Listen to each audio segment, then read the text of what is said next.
네, 방금 소개받은 건양사이버대학교의 김대용이라고 합니다. 오늘은 이제 센터장이신 이무영 교수님께서 좀 진료가 있으셔서 제가 조금 대신해서 발표를 하게 됐습니다.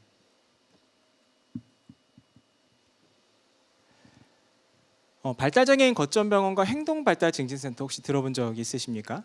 최근 매체를 보면 저도 이제 유튜브 알고리즘에 정말 많이 나오는 것 중에 하나가 웰 에이징, 저속노화, 노화에 대한 많은 영상들이 참 그 알고리즘에 많이 올라오는 것 같습니다. 이 발달장애인 분들도 이 노화에 대한 이슈들이 계속 이제 생기고 있는데요. 이 발달장애인 분들께서는 이 조기 노화가 오는 것으로 조금 알려져 있습니다. 개인적인 신체적 조건도 조금 다르실 수 있고, 또 이 자조기술의 어려움으로 건강 관리가 어려우셔서 비교적 빨리 조기 노화가 오는 것으로 연구가 되어져 있습니다. 대체적으로 만성 그 장애 이슈도 있고요. 중증 두통이나 알러지 문제들, 천식이나 피부 이런 어려움들이 좀 있으신 걸로 알려져 있습니다. 그리고 이게 어떤 이제 장애 유형, 장애 영역 그 진단 중에서는 구강에 어려움을 주는 그런 이제 질환들이 있는데요. 이런 구강에 문제가 있는 경우, 또 이게 양치질이나 이런 구강 관리가 좀 어려운 경우에는 이제 치과 진료를 많이 받아야 되는데, 이 치과 진료가 굉장히 환자의 협조도가 굉장히 필요한 영역입니다. 그래서 이게 협조가 안 되다 보니까 이 구강 보건의 이슈가 굉장히 많이 있을 수 있습니다. 그러다 보니까 이제 영국에서는요, 지적 장애인은 50세, 또 다운 증후군 장애인 같은 경우에는 40세부터 노인으로 좀 정하고 있는 그런 연구들이 있습니다.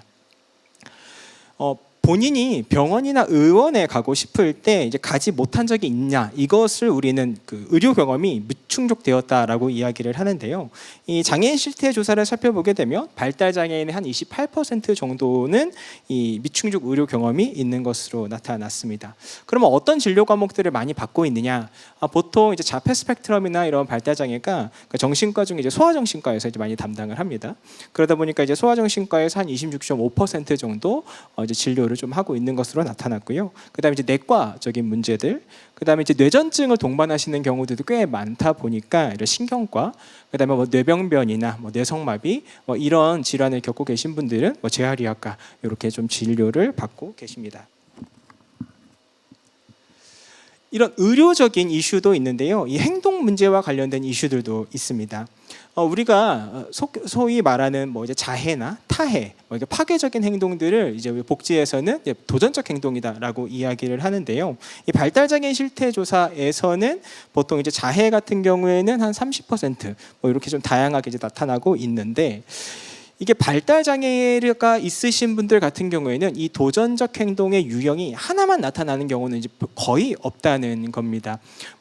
지금 이제 만 15세 이상 발달 장애인 3,000가구를 대상으로 된 데이터들을 이제 분석을 해 보면, 실제적으로 발달 장애인 분들 중에 16.4% 정도는 보통 우리가 도전적 행동이라고 하는 8가지 유형들이 동시다발적으로 발생하고 있다는 겁니다. 그리고 이제 공격적인 행동들도 자해만 하는 경우는 많지 않고, 자해가 있으면 타해나 파괴, 그러니까 방해 행동들이 같이 동반되는 것을 알 수가 있습니다. 그리고 이와 같은 결과들은 발달장애인 생활실태 조사에서도 계속 유사하게 반복적으로 보고가 되어지고 있죠. 발달장애인의 이런 건강의 이슈들, 이런 행동 문제들의 이슈가 있다 보니까 이제 관련 법령이 만들어지고 이제 지원 근거들이 마련되었습니다. 우리 부모님들이 이제 피땀 눈물로 이제 만들어진 이제 법안으로 알고 있는데요. 이 발달장애인 권리 보장 및 지원에 관한 법률에 보면은 의료적인 지원에 대해서는 저기 보시면 발달장애인의 특성과 요구에 맞는 체계적이고 효율적인 의료 지원을 위해서 이 발달장애인 거점병원을 지정할 수 있다라고 되어져 있습니다. 그리고 이제 행동 문제, 행동 이슈가 있다고 말씀드렸었죠. 그것과 관련해서는 자해, 공격 등의 행동 문제로 인하여 일상생활에 곤란을 겪는 발달장애인을 전문적으로 지원하기 위해 행동발달증진센터를 설치 운영할 수 있다라고 이 법안이 마련되어 있습니다. 그래서 보건복지부에서는 이 두 가지를 이제 동시에 지정을 하죠. 발달장애인 거점병원과 행동발달증진센터를 이렇게 지역별로 이제 되어지고 있고, 한 2해 전인 것 같은데요. 이게 각 지역별로 시도별로 하나씩 좀 의무적으로 지정될 수 있도록 이렇게 법안이 이렇게 개정이 되었고 지금도 아마 보건복지부 공고 보니까 아직 미설치된 지역에 좀 하기 위해서 또 이제 공고를 내고 있는 것으로 알고 있습니다. 현재까지 개소된 곳이 총 13개입니다. 뭐 서울 경기 쪽에 이제 많이 되어져 있고요. 지금 전라도에는 이렇게 전북대병원이 있습니다. 전라도에 있고 이제 가장 마지막으로 이제 지정된 곳이 이제 대전의 이제 건양대학교 병원입니다. 경북은 없습니다. 뭐 대구도 없고 지금 세종도 지금 좀 어려운 상황이고 그렇습니다. 이용 흐름도에 대해서 조금 설명을 드리면 어떻게 이용해야 되는지에 대해 조금 감을 잡으실 수 있을 것 같습니다. 먼저 가장 위에 이용자가 있는데요. 먼저 이제 진료 예약을 이제 해 주셔야겠죠. 그러면은 이 거점 병원의 역할은 이게 진료 코디네이터가 이런 협진 시스템들을 이제 구축을 하고 있습니다. 그래서 이제 진료 코디네이터가 어떤 진료를 받아야 되는지 좀 안내를 드리게 되고요. 협진이 필요한 것들이 있으면 좀 이렇게 코디네이터가 이거 적극적으로 이렇게 도와주십니다. 이 중에서 그 약물에 또 이런 진료적인 의뢰도 있지만 이게 행동 문제에 대한 어려움이 있으신 분들은 행동발달진진센터에 이 행동 문제 치료를 연계를 하게 되고요. 또 이 행동 문제가 보통 이제 의료적인 그 접근이나 이런 교육적인 접근 외에 조금 복지적으로 접근해야 될 때가 있습니다. 또 이런 가정의 또 어려움이나 또 재정의 어려움이나 뭐 이런 복지적인 접근이 필요하기 때문에 이 발달장애인 지원센터와 좀 유기적으로 계속 협력을 할 수밖에 없게 됩니다. 그래서 뭐 개인별 지원 계획이 부재하다면 이런 것들을 수립의 의뢰를 드리기도 하고 좀 변화가 필요하다면 그것에 대해서도 좀 연계를 하게 되고요. 또 발달장애인 지원센터에서도 이 발굴된 필요성이 있는 분들을 또 병원에 의뢰를 해주시기도 합니다. 그리고 이제 행동발달진진센터에서는 직접적으로 이용자에 대한 이런 치료 지원 서비스를 하게 되고 또 이제 보호자들에 대한 교육들을 유기적으로 하게 됩니다. 대상자입니다. 이게 발달장애인 거점병원이다 보니까 이 발달장애인을 대상으로 서비스를 제공하게 되는데요. 대상자는 이 장애인 복지법상 지적 자폐성 장애인으로 등록된 사람이 대상자가 되어집니다. 서비스의 이제 대상자가 되어지고요.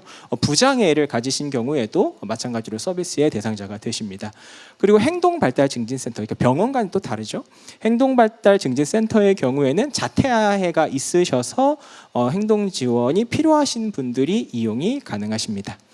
지원 내용은 이제 다음과 같은데요.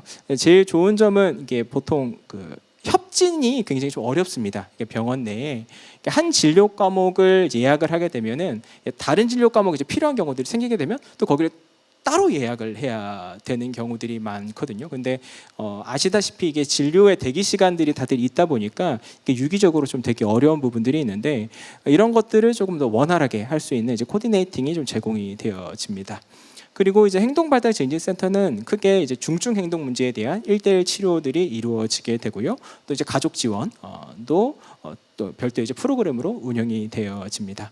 그리고 이제 지역 사회의 행동 문제도 이제 다루게 되고 또 관련된 교육과 이제 연구들을 진행하게 되는데 요 밑에 4가지 업무에 대해서 좀 간략하게 소개를 드리고자 합니다. 일단 가장 먼저 1:1로 제공되는 1:1 치료 지원 서비스입니다. 이 자타해 등에 대한 행동 문제 같은 경우에는 이제 가장 먼저 그 원인을 파악하는 것이 굉장히 중요한 프로세스의 이제 첫 번째가 되어집니다. 그래서 이제 보통 이런 그러니까 알고리즘을 따르게 이제 되어져 있는데요. 그 전문가, 훈련된 전문가의 이제 관찰 시스템, 또 이제 별도의 절차들을 통해서 이 행동의 원인들을 이제 분석해내게 됩니다. 그래서 이제 치료 방법들, 그러니까 교육 방법들을 어떻게 구성할 것인지를 여기서 이제 짜게 됩니다. 대표적으로 이 자해나 공격 행동 같은 경우에는 이게 안전의 이슈가 되는 좀 그 생명에 위협이 되는 그런 행동들도 이제 종종 발생하게 됩니다. 그런 경우에는 조금 더 면밀하게 관찰할 필요가 있는데 그럴 때는 이 세팅이 굉장히 중요합니다. 아무도 다치지 않는 그런 세팅 하에서 이루어지는 행동 분석이 필요한데 그런 것들을 좀 이제 정교하게 이제 구현할 수 있게 되었습니다. 더불어서 우리 대전 같은 경우는 이제 AI를 활용하는 경우들이 좀 많이 있어서 그런 것들과 좀 접목해서 조금 더 이제 고도화해서 좀 서비스를 좀 제공하려고 계획 중입니다. 부모 교육입니다. 국외에서는 이 행동 문제 치료에 관련해서 이 부모 교육을 굉장히 중요한 중요하다고 이렇게 강조를 하고 있습니다. 뭐 대표적으로 이제 마커스 센터라고 이제 굉장히 유명한 미국에서 이제 기관이 있는데 거기서 이제 만들어진 프로그램들이 있어서 그런 것들을 좀 적용해서 뭐 10회기 이 전후로 부모 교육을 좀 진행하기도 하고 이렇게 해서 좀 유기적으로 아동 치료와 이제 보호자의 교육들을 하려고 합니다. 그다음에 이제 지역 사회에 좀 그 행동 문제들을 좀 지원하는 역할들도 하게 되는데요. 뭐 대표적으로 우리 발달장애인 지원센터에서 이제 하는 이제 체중증 통합 돌봄이나 긴급 돌봄 서비스, 주간 활동 서비스 이용인들 중에 이 도전 행동에 어려움이 있으신 분들 같은 경우에는 좀 유기적으로 저희가 협력을 해서 좀 미리 좀 이렇게 좀 서비스를 제공하거나 이런 것들을 할 계획이 있습니다. 그리고 지금 이제 성인기 외에 그 학령기 장애 학생들이 대전에 굉장히 많은데요. 대전광역시의 특수교육 대상자, 그러니까 장애 학생들이 한 3,600명 정도 있습니다. 그리고 이제 건양대병원이 이제 관저동에 있는데 그 바로 옆에 특수학교가 하나 있는데 이제 대전 가원학교라고.